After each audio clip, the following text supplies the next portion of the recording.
الإسكندرية.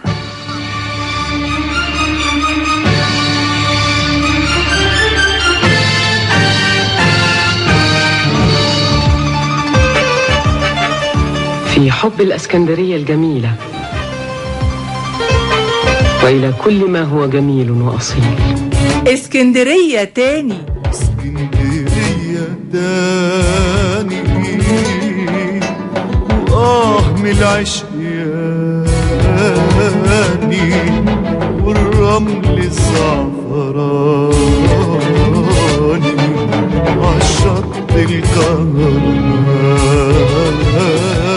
اسكندرية تاني مع أماني أبو السعود. أهلا بكل مستمعينا وحلقة جديدة نسترجع فيها ذكرياتنا مع عمل درامي دارت أحداثه على أرض اسكندرية، نتعرف من خلاله على معالم مدينتنا الجميلة، شوارعها، مبانيها، وطبعا شواطئها الساحرة اللي جذبت خيال المؤلفين وكاميرات المخرجين من بدايات السينما في مصر، وكمان في المسلسلات الإذاعية والتلفزيونية. أهلا بيكم واسكندرية تاني.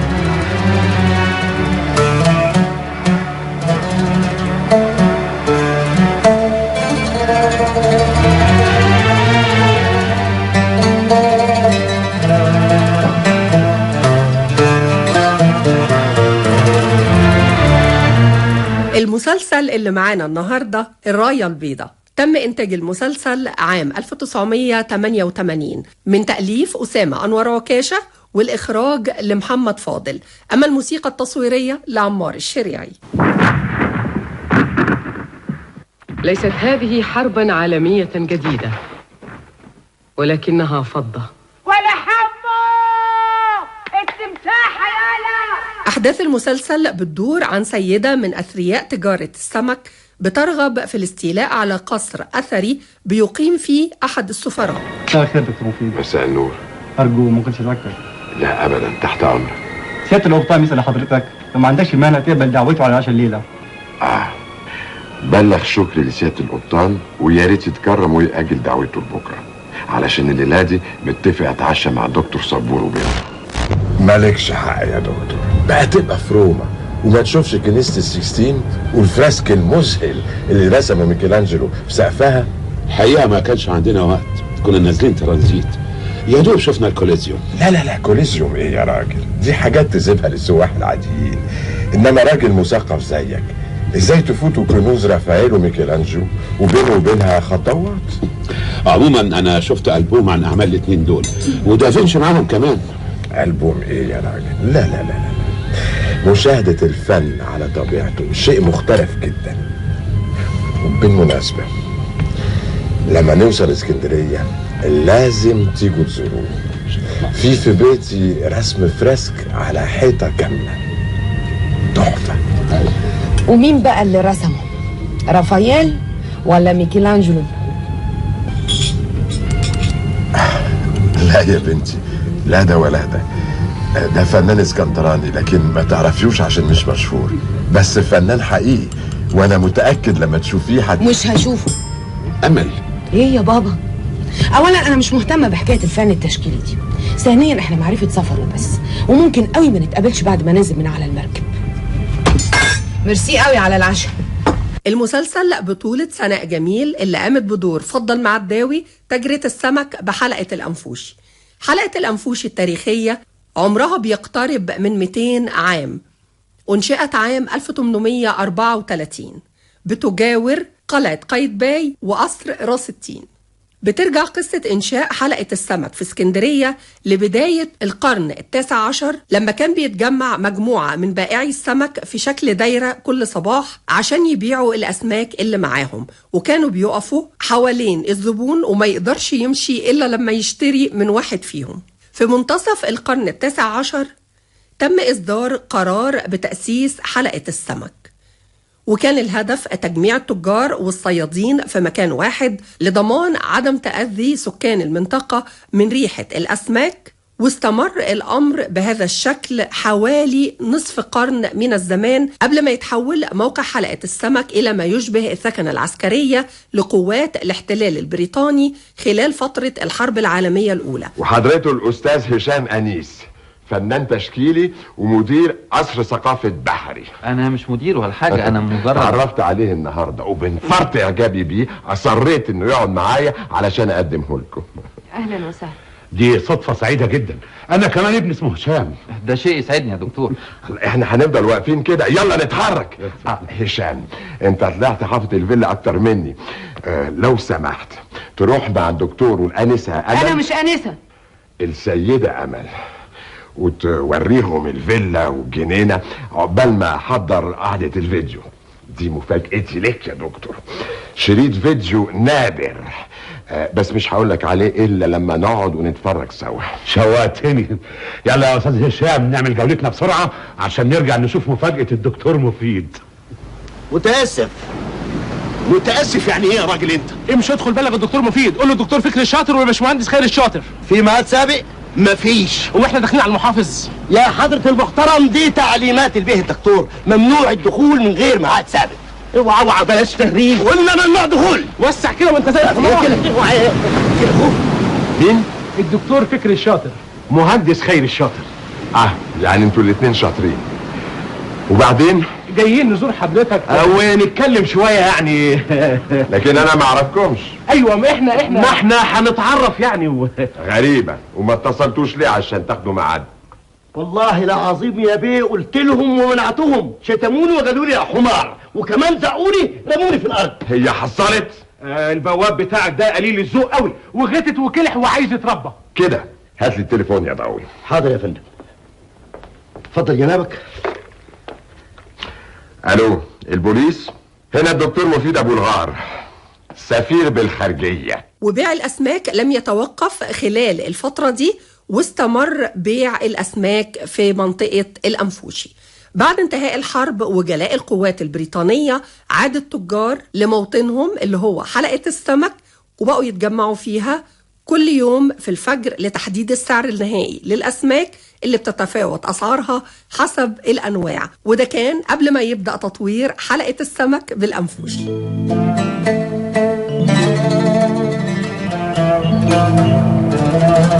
لكن مين اللي قال لها انما ممكن ابيع؟ مين؟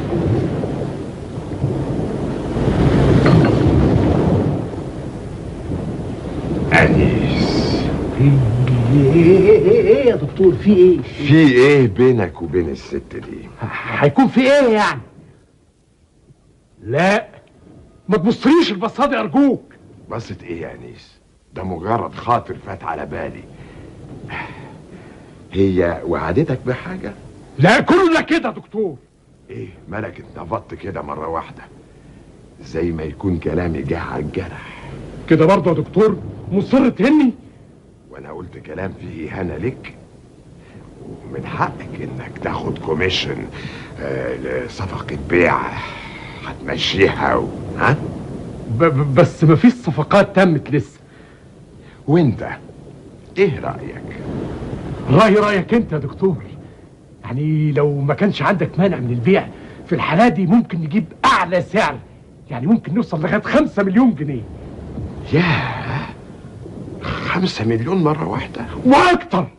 احنا ننتهز فرصة لهفة فضة على الفيلا ونتقل. طب ايه رأيك بقى؟ انا متأكد انها بعتلي النهاردة علشان تقدم عرض اكبر كده. الموقف زاد عن حد وبلغت الروح الحلقوم هتجنن. ايه ده بس ايه ده؟ ايه؟ عايزين نكتة يعني ايه؟ ايه؟ بقى انت والنون وخايفين من الراجل ده والشغالين بتوعه؟ ما انتش قد يا انيس. قدك مليون مرة. لو المسألة شطارة محامين، اللي مش قدك فيه هو النصب والاحتيال. الله، ده انتوا خبرتكوا تقيلة قوي. بقول لك ايه؟ احنا مش مالين عينك ولا ايه؟ انت شرفت؟ تعالى يا اخوي علشان تكمل فرحتي. مين اللي استغفلك يا معلم وخد منك العقد والوصل؟ انا ما حدش يقدر يستغفرني يا ابو طالب. امال ايه اللي حصل؟ فهموني. لما انت مش قادر تشيل حته ورقتين متشالين في محفظتك جوه جيبك، ما اديتهمليش ليه؟ ما اديتهمش للحاجه ليه؟ ايوه صحيح، خدوا منك الورقتين دول ازاي يا حنفي؟ ما اعرفش، زي ما يكونوا نشلوهم. لا يا معلم، العمليه دي داخليه. داخليه ايه انت كمان؟ هي الداخليه مالهم الموضوع ده؟ واحنا كنا بنهرب مخدرات؟ بقول لك الخيانة من عندنا، يعني مننا فينا. تقصد ايه يا انا؟ جيبه يا حنفي، خليه يكشف المستور. مستور يا فندي؟ انا يا اخونا الحاجة؟ انا ما اقصدكش انت يا معلم. امال تقصد مين؟ ما هي انا انت. ايوه صحيح، واحد فيكم، يا انت يا هو. لا انا ولا هو، ابنه عماد. عماد؟ مش ممكن. مش ممكن ليه؟ انت مش قايل لي ان الراجل الخدام الانزوح اللي في الفيلا قال لك ان عماد جه ليلتها ونام معانا في الاوضه؟ ايوه بس ده ما حصلش وعلى يدك. ومين قال لك انه ما حصلش؟ واحنا لا مؤاخذه لما بننام زي التيران يا ناس، لو دقوا طبل بلدي مش هنصحى. شارك سناء جميل بطولة مسلسل الراية البيضاء جميل راتب، سمية الألفي، هشام سليم، هادي الجيار، سيد زيان، نبيل الدسوقي، محمد متولي، سيد عبد الكريم، سيد عزمي، أحمد صيام، ومحمود الحديني. يا ست فضة، يعني ايه يا دكتور؟ انا مش فاهمه حاجه.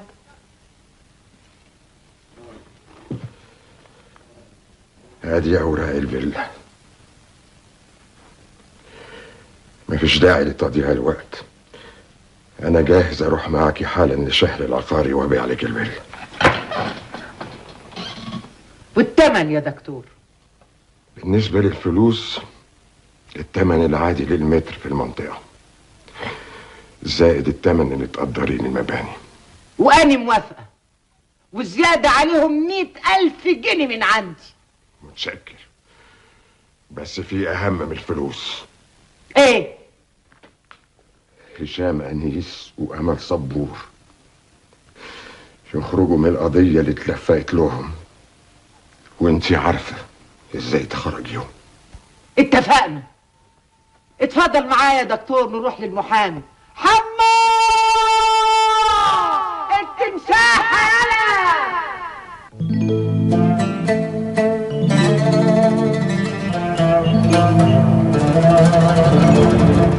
المؤامرة الدنيئة اللي تعرضت لها انا وامل، وده هيخلي مسؤوليتنا اكبر. هنقاوم الطوفان لغاية اخر نفس. الفيلا ما بقتش فيلتك ولا فيلا فضل مع الداوي. الفيلا بقت قضية ملكنا وملك الناس كلهم. محدش هيسمح للغلام بانهم يدوسوا التاريخ والجمال والاصالة. انتوا ما حرمتوش، فيكم حيل تهتفوا. مش هيحصل، مستحيل. لازم نفهم كلنا ان المقاومة دلوقتي ما منهاش فايدة. الفيلا انتقلت ملكيتها قانونا لفضل مع الداوي. الدكتور مفيد لا يملك التصرف في فيلا زي دي، واي اجراء عمل منافي للقانون، لانه منافي للمصلحة العامة. الكلام ده هتقوله لمين؟ مش انا اللي هقوله، ولا احنا بس هنا، ناس كتير قوي هيقولوه يا استاذ انيس، صدقني. ايه اخبار الجامعة عندك يا فاطمة؟ اعضاء الاتحادات والاسر عاملين ندوات بيجمعوا الطلبه علشان المشكله، ومستنيين تديلهم اشاره يبتدوا حمله كامله. وفناني ومثقفي اسكندريه مستنيين نفس الاشاره. والناس ولاد البلد اسكندرانيه الاصله اللي انت شفتهم من الحفله يا دكتور، مش فاهم حاجه ابدا. كل دول هيعملوا ايه؟ هيعملوا كل اللي هنطلبه منهم. ومش هم وبس، انا من شويه قابلت نهاد وقال لي ان مصلحه الاثار بتعد تقرير هترفعه للمحافظ والرئيس الوزراء بتطالب فيه بوضع الفيلا دي تحت تصرفها واعتبارها اثر مملوك للدوله. والوزر فضل مع الداوي مش هيستنى مذكرة الهيئة وقرار المحافظ ورئيس الوزراء. يا ريت الحماسة والأمان الطيبة تمنع قوة الحديد. احنا عملنا اللي علينا يا ولاد، ما أصرناش وما استسلمناش بسهولة، وما رفعناش الراية البيضاء إلا مرعمين. لا، الحكاية لسه ما خلصتش، والراية لسه ما اترفعتش. لازم نيجي نطلع كتب التحف اللي لميناها يا دكتور. معاك.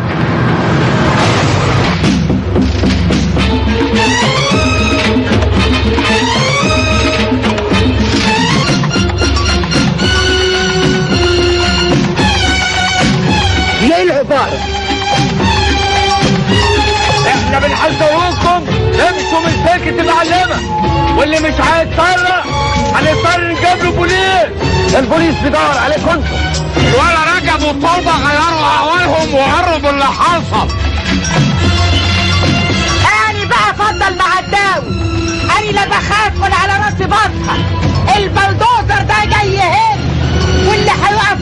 وهيدوسوا. دور يا اسطى.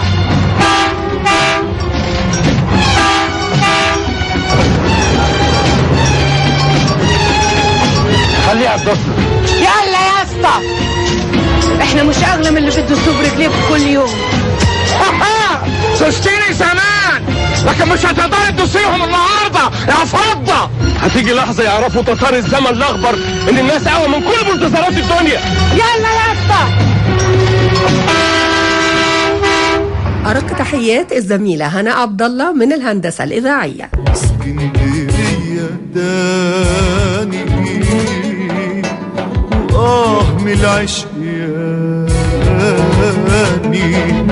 والرمل الزعفراني عالشط الكهرباني.